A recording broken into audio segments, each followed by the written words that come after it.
Hello student, आज हम शुरू करते हैं नेक्स्ट टॉपिक क्लासिफिकेशंस। जीवों का क्लासिफिकेशन अलग अलग जो साइंटिस्ट थे उन्होंने अलग अलग क्या किया था, प्रस्तुत किया था। तो सबसे पहले हम डिकेंडोले का क्लासिफिकेशन प्रस्तुत करेंगे। कैंडेले ने क्लासिफिकेशन को दो समूहों में बांटा था। तो लिखेंगे हम A P Candolle, A P de Candolle ने क्लासिफिकेशन को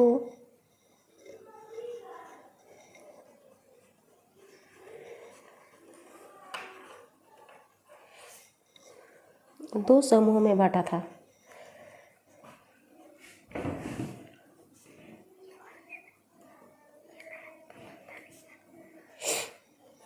ठीक है, इसमें एक है एम्पिरिकल यानी अतर्कपूर्ण। तर्क तो एक होता है, तर्क एक होता है अतर्क। तो पहला है एम्पिरिकल अतर्कपूर्ण। इसके अनुसार क्या कहते पादप समूह है और जंतु समूह को अलग अलग भागों में बांटा गया है। जैसे क्लासिफिकेशन में पादप को समूह को फ्लोरा और जंतुओं को समूह को फेना कहा जाता है। और पादप के जो अल्फ़ाबेटिकल आधार पर क्लासिफिकेशन करते हैं, जिसमें पादपों के अधिकतम 26 समूह हो सकते हैं। अब अल्फ़ाबेट कितने होते हैं, 26 होते हैं, तो उनके समूह भी कितने हो सकते हैं, 26 हो सकते हैं। जिसमें ये सभी जो क्लासिफिकेशन है वो भारत में पाई जाने वाली वनस्पति को कंप्लीट किया गया है। जैसे फ्लोरा है ब्रिटिश इंडिका, फ्लोरा इंडिका है। तो ये दो बुक्स थी जो इन्होंने लिखी थी। तो इसमें पहला है, देखते हैं हम इसमें पादपों को अल्फ़ाबेटिकल के आधार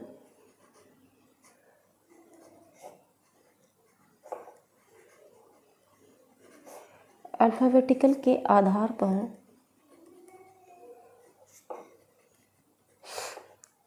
क्लासिफाइड करते हैं, क्लासिफिकेशन करते हैं।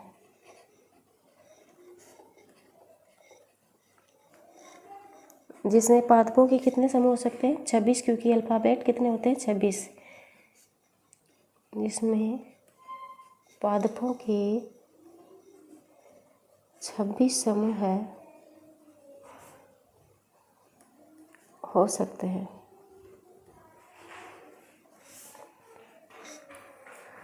ठीक है, और जंतुओं के समूह को क्या कहा गया, फेना। और जंतुओं के समूह को फेना और पादपों के समूह को फ्लोरा कहा गया है। जैसे पादपों, बहुत सारे पादप हैं, उनका एक ग्रुप है तो उनको क्या कहा गया है, फ्लोरा।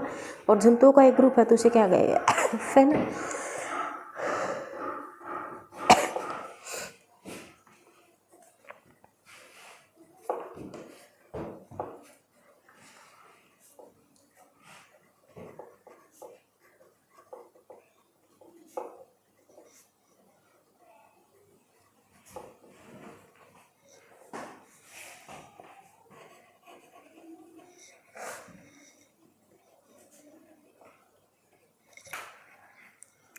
और इसमें भारत में दो किताबें पाई जाती है, उनको कंप्लीट किया गया है। जैसे भारत में पाई जाने वाली वनस्पति को दो किताबों में क्या किया गया, कंप्लीट किया गया है। तो पहली किताब है flora British indica.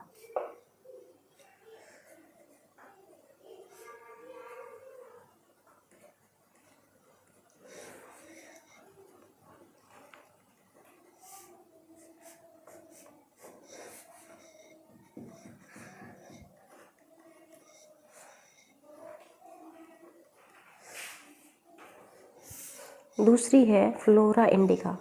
Flora indica, flora में पादप समूहों को वर्गीकृत किए गए हैं।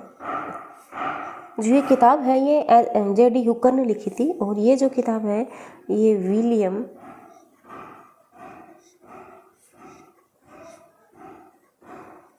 रॉक्सबर्ग ने लिखी थी। विलियम रॉक्सबर्ग ने लिखी थी। दूसरा है रेशनल क्लासिफिकेशन। पहला क्या है, एम्पेरिकल यानी अतर्कपूर्ण। दूसरा है रेशनल।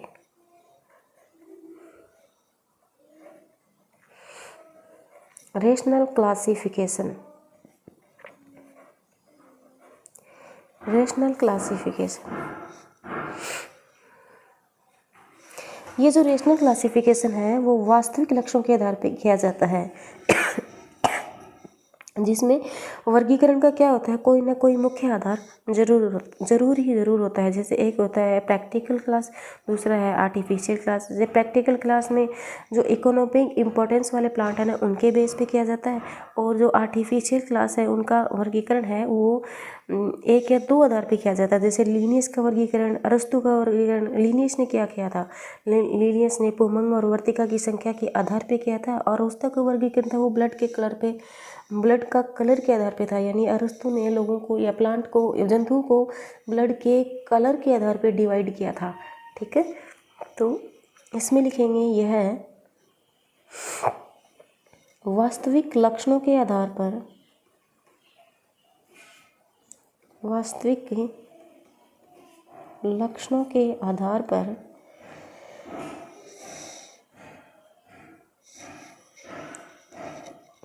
किया गया।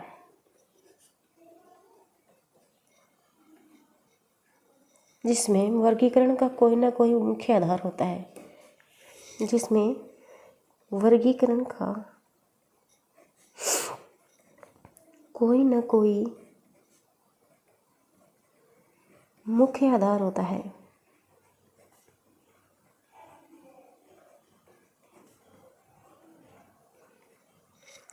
इसमें पहला है प्रैक्टिकल और दूसरा है आर्टिफिशियल।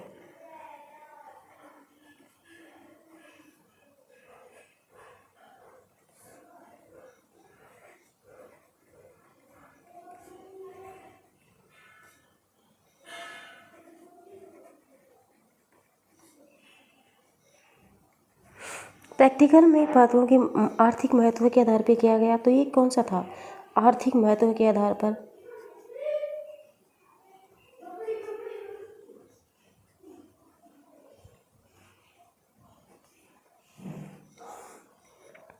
और ये जो था ये एक या दो आधार पे किया गया, एक या दो आधार पर,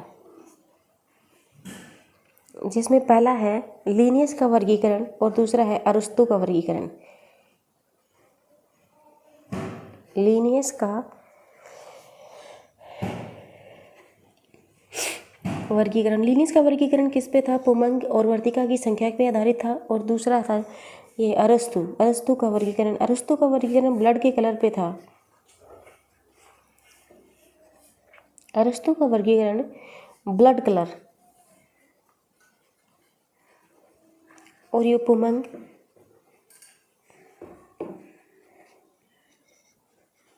और क्या था, वर्तिका स्टिग्मा की संख्या के आधार पर था। एक है तीसरा है नेचुरल क्लासिफिकेशन।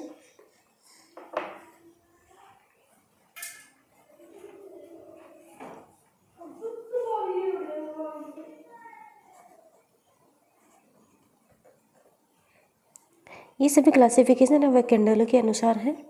तो इसमें जो नेचुरल क्लासिफिकेशन है इसमें पादप के सभी ज्ञात लक्षणों के आधार पर किया जाता है। और यदि इसमें क्लासिफिकेशन करते समय विकास के क्रम को ध्यान में नहीं रखते ना तो इसे नेचुरल फॉर्मल क्लासिफिकेशन कहते हैं। और विकास के क्रम को अगर ध्यान में रखा गया है तो उसे नेचुरल फाइलोजेनिक क्लासिफिकेशन कहते हैं। तो इसमें जो नेचुरल क्लासिफिकेशन में इसमें प्लांट के जितने भी लक्षण अपन को ज्ञात हैं उस पर क्या करते हैं, अपन क्लासिफिकेशन ज्ञात करते हैं। तो लिखते हैं इसमें प्लांट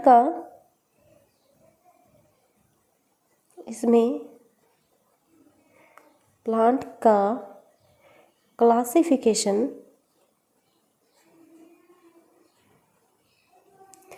ज्ञात लक्षणों के आधार पर किया जाता है। ज्ञात लक्षणों के आधार पर किया जाता है।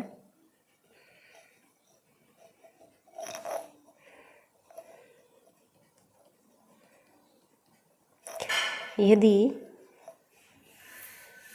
इसमें क्लासिफिकेशन करते समय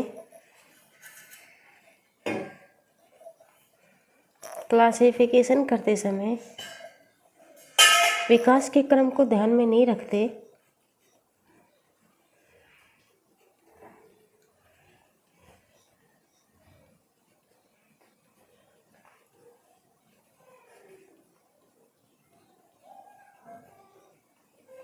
तो इसे नेचुरल फॉर्मल क्लासिफिकेशन कहते हैं।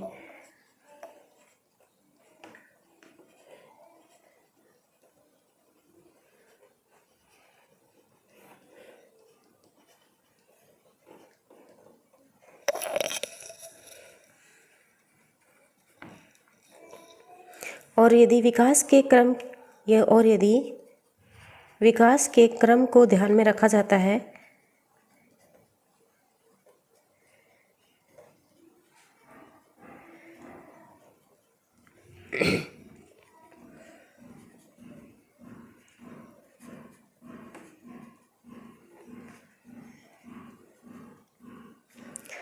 तो उसे नेचुरल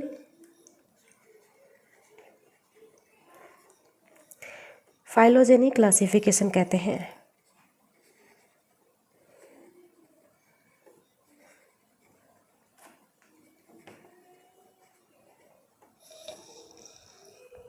अगला है न्यूमेरिकल क्लासिफिकेशंस।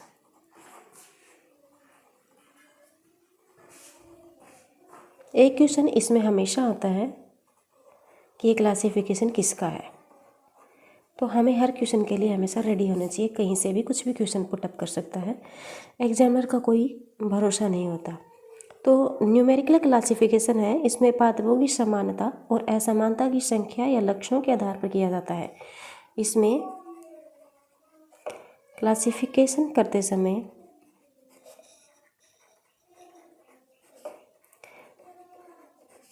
पादप में समानता या असमानता की संख्या, पादप में समानता असमानता की संख्या या लक्षणों की संख्या को आधार बनाया जाता है।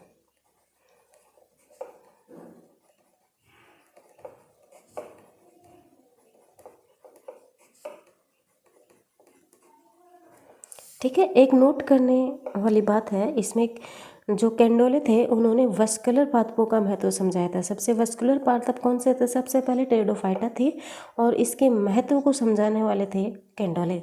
तो नोट करके अपन लिख सकते हैं, कैंडोले ने सबसे पहले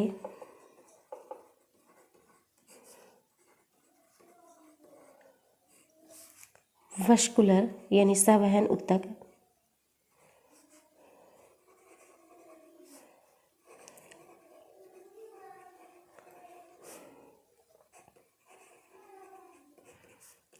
प्लांट के महत्व को समझाया था।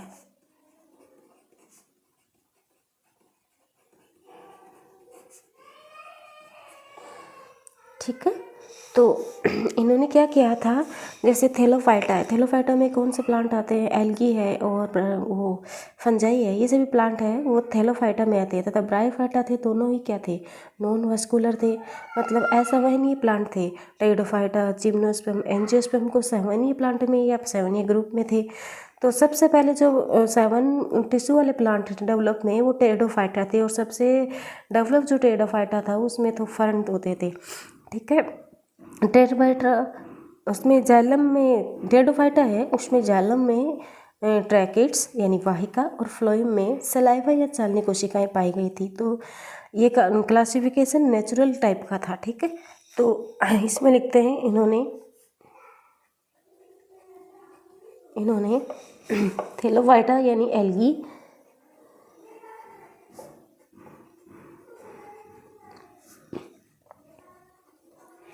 और ब्रायोफाइटा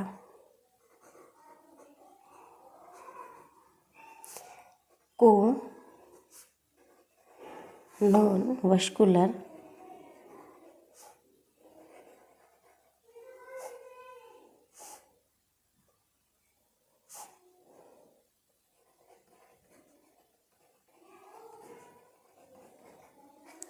टेरिडोफाइटा, जिम्नोस्पर्म, एंजियोस्पर्म को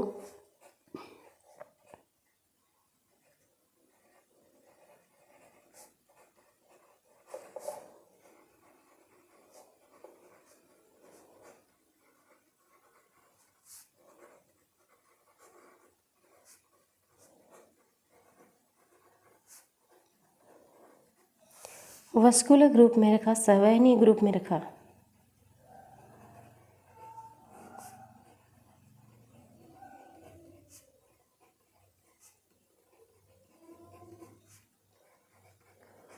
टेरिडोफाइटा पहले वस्कुलर प्लांट माने जाते थे या माने जाते हैं। टेरिडोफाइटा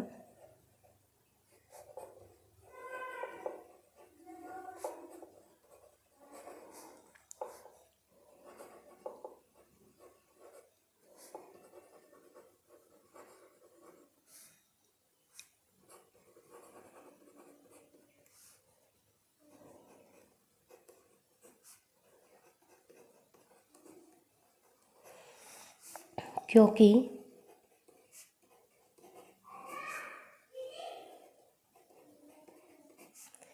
इनमें जालम में ट्रैकिड्स यानी वाहिका तथा फ्लोएम में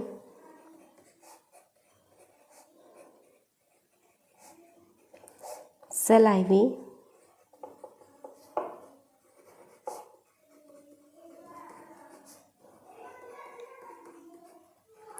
ठीक है। ये जो क्लासिफिकेशन था ये नेचुरल टाइप का था।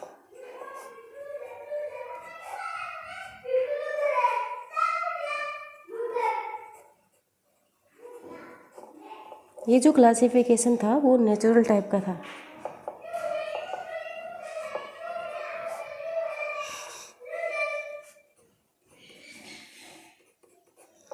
ठीक है। अगला जो क्लासिफिकेशन है वो जेंथम और हुकर का है, जिन्होंने सबसे बड़ा नेचुरल क्लासिफिकेशन प्रस्तुत किया था।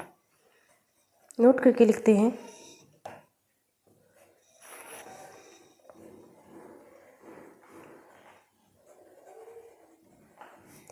बेंथम एंड हुकर, इनका जो क्लासिफिकेशन था वो नेचुरल क्लासिफिकेशन था और सबसे बड़ा जो क्लासिफिकेशन था वो इनका ही था।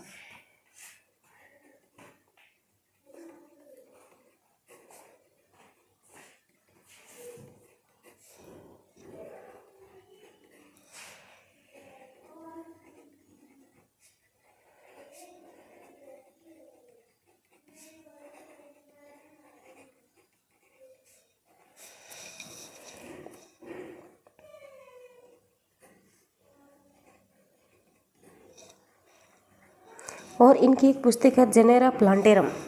इनकी जिन्होंने जो पुस्तक लिखी थी वो थी जेनेरा प्लांटेरम।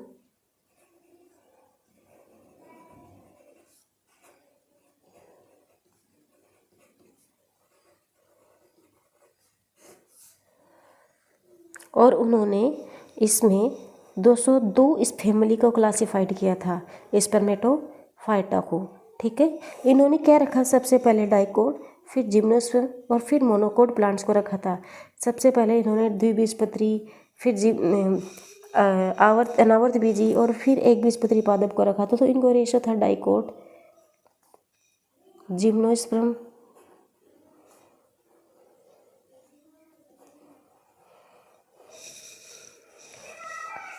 और मोनोकोट, ये इनका था। और इन्होंने स्पर्मेटोफाइटा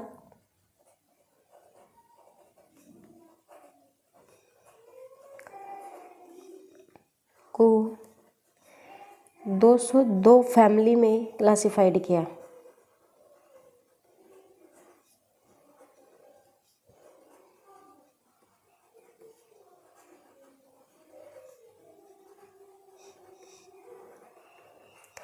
ठीक है। ये जो क्लासिफिकेशन है ये नेचुरल टाइप का है और विकास क्रम और इनका विकास का जो क्रम था वो सही नहीं था। मतलब सबसे पहले डाइकोट प्लांट नहीं आ सकते कोई भी सिचुएशन में, सबसे पहले मोनोकोट ही आएंगे। डाइकोट आने के बाद मोनोकोट कैसे आ सकते हैं। ठीक है। जिम्नोस्पर्म को तो ठीक है बीच में आ सकते हैं, लेकिन रेशो तो ये होना चाहिए कि मोनोकोट, डाइकोट, जिम्नोस्पर्म पर ऐसे नहीं था, क्योंकि विकास का क्रम इसमें गलत था। और अगला है हेक्कल। एक हेक्कल जो साइंटिस्ट थे, इन्होंने जाति की अवधारणा को क्या किया था, प्रस्तुत किया गया था। इन्होंने कहा था कि व्यक्तिवत जातिवर्त को दोहराता है, ये जो डेफिनेशन है व्यक्तिवत जातिवाद को दोहराता है, ये बहुत बार एग्जाम में आता है कि व्यक्तिवत जातिवाद को दोहराता है किसने दिया, हेक्कल ने दिया है। इसका अर्थ ये है जैसे अभी जो कोई बच्चा बॉर्न होता है तो वो क्या होता है, उसमें पूंछ पाई जाती है, टेल पाई जाती है। तो इसमें कुछ नया नहीं है, हमारे जो पूर्वज थे उनमें भी टेल पाई जाती थी। तो उसका अर्थ ये है कि व्यक्तिवत जातिवाद को दोहराता है, प्रत्येक व्यक्ति अपनी जाति को दोहराता है, कभी न कभी किसी सिचुएशन में ज़रूर दोहराएगा। तो ये जो परिभाषा थी वो हेक्कल ने दी थी।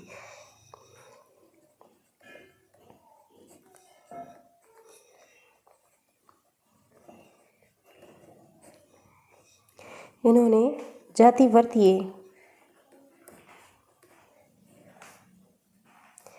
की अवधारणा दी थी। इनके अनुसार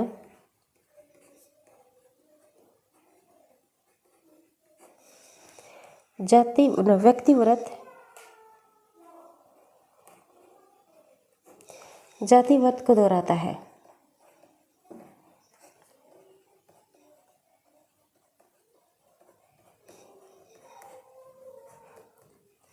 ठीक है, और ये जो फाइलोजेनी शब्द है वो लेमार्क ने दिया था। फाइलोजेनी यानी व्यक्तिवत।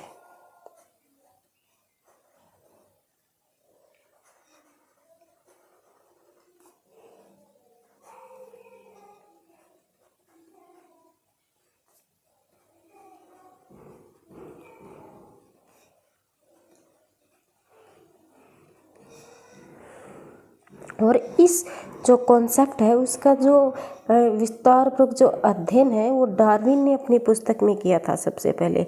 ओरिजिन ऑफ स्पीसीज उनकी एक पुस्तक थी, डार्विन उन्होंने किया था। डार्विन ने ही क्या समझाया था, ये सबसे ज़्यादा व्यक्तिवत जातिवाद को दोहराता है, ये सबसे पहले जो एकदम फुल विस्तार से जिसने समझाया था वो डार्विन थे। वही डार्विन जिन्होंने प्राकृतिक वर्ण का सिद्धांत भी दिया था। तो एक लाइन और लिख लेते हैं लास्ट, अगला कल पढ़ेंगे। इस कॉन्सेप्ट का विस्तार पूर्वक अध्ययन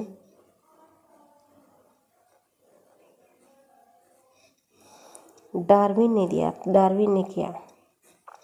डार्विन ने अपनी पुस्तक लिख देते हैं, अपनी पुस्तक ओरिजिन ऑफ स्पीसीज में क्या था।